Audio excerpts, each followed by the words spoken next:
Let's keep the conversation going. Post pandemic language delays. We are noticing a massive need for speech and language therapy services in little ones.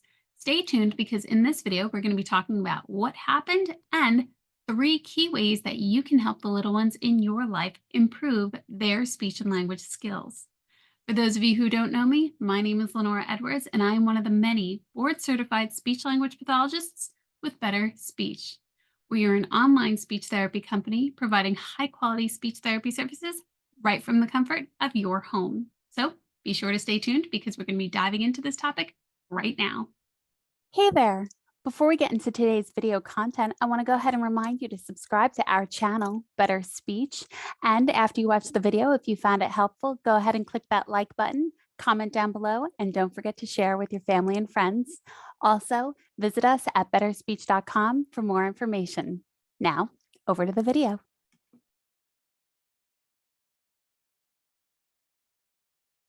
So, how exactly did this happen? Well, as many of us remember, during the pandemic, routines were disrupted and isolation ensued. Think about this. When we're talking to little ones, especially when they're going to school or we're in the grocery store or we're doing our normal routines like going to a swim class or generally interacting with each other on the playground, we had all this language going back and forth. They would hear people talking in the grocery store. They would see other children playing and having this social interaction on the playground.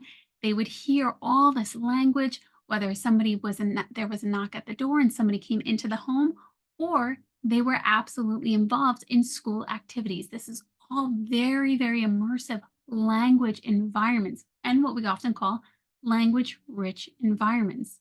When the pandemic occurred, everything stopped. Adding to that, a lot of us had masks on. When a mask is on, what happens, especially when we're communicating with children, if this was in school at any point, or even in the grocery store, we're removing all of this information. I know we talk a lot about here on our channel about the importance of eye contact, about the importance of engaging the face when we're talking. When a mask is in place, we take all this information and we remove it. So they're missing a lot of information about facial expression, but also they were not able to see how these sounds were being moved. They weren't able to see how our mouth was moving when we're talking. These are all key indicators, key pieces of information of how we communicate. Adding to that, there would normally be a lot of turn taking, a lot of responding to this interaction. When these were limited during the pandemic, all this information was lost, and little minds that were to be absorbing this information missed a lot of information because it wasn't there.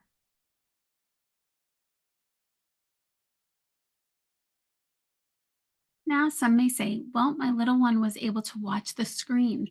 Understanding that screen time, whether it's on an iPad or a TV screen or a phone, screen time is absolutely different than social interaction, than physical social engagement.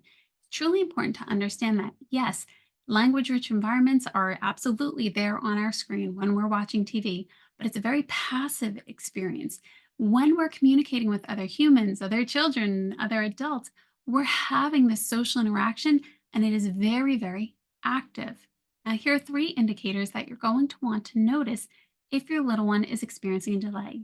If there is a delay in their language development, as in, are they using two, three, four word combinations when they're communicating, depending on their age? So it's important to look at these guidelines, notice their age, and also notice what other children their age are to typically be doing. Also, notice, are they able to engage in eye contact? Are they able to engage in the social turn taking? As in, I say something, they respond, they ask a question, they have this back and forth. This is a very natural component to our communication. And lastly, are they able to follow directions? Are they able to follow one, two, three-step directions? Depending on their age, it's important for them to be able to go into another room when you give them a command, such as go find your shoes, put your hat and gloves on, and we're going to get ready to go out the door. When you're telling them that, it's important for them to be able to follow through that sequence because what it ultimately is helping them do, they have to identify what you asked them to. They have to go into another room and be able to remember all this information. and anticipate coming back. It's a very routine structure as well. Those are indicators if there may be a delay. There are a few more indicators, but we'll save those for another time.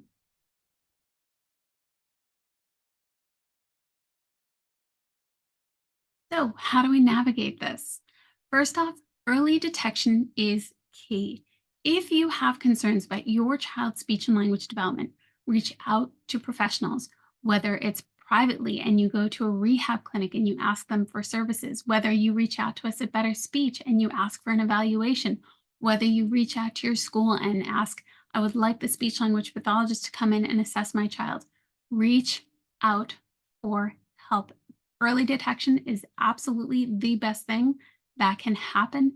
And it's always, always, always not only your right, but your opportunity to ask as an advocate for your child. If you have concerns, reach out to professionals. Number two, immerse them in a language rich environment.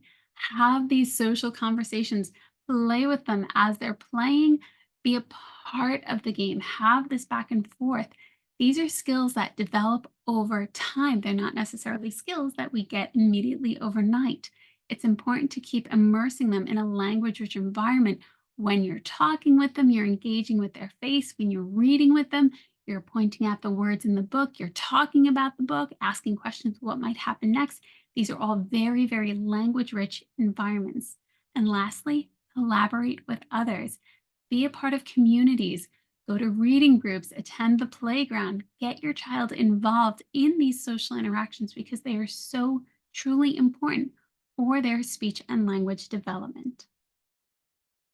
We certainly hope that you found this video helpful. Be sure to like, comment, and subscribe, and don't forget to share this with a friend. If you would like to work with a board certified speech language pathologist, reach out to us at Better Speech. Until next time, thank you so much for spending this time with me and stay well.